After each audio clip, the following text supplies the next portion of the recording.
अगोदरची शेती मी पारंपरिक पद्धतीनं करत होतो.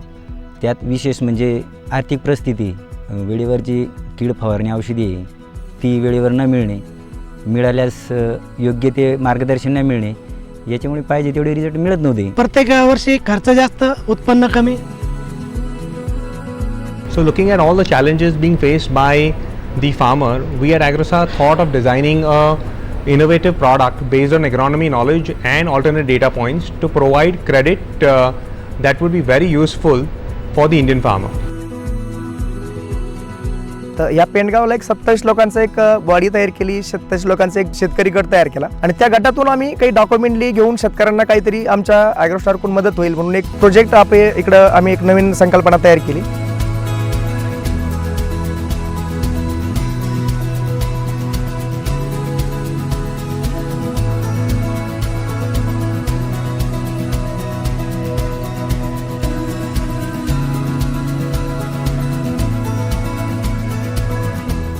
Project has really created a great impact on the field.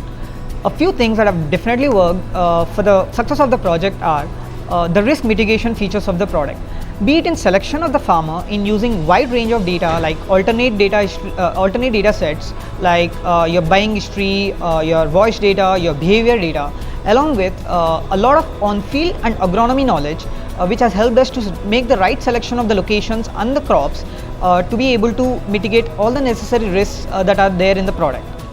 आतापर्यंत टोटल आमचं म्हणजे मिरचीसुद्धा खूप चांगली निघाली आहे. एक कंपनीच्या मार्गदर्शनामुळे चांगलंच झालं आहे सगळं. खर्च जास्त न होता कमीत कमी खर्चामध्ये जास्त उत्पन्न.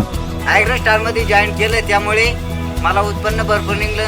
पहिल्या तोड्यात मी गाडी आणली. मला 4.5 लाख रुपये उत्पन्न आलं. त्यातून मला मुद्दल 3,94,000 रुपये निव्वळ नफा मिळाला.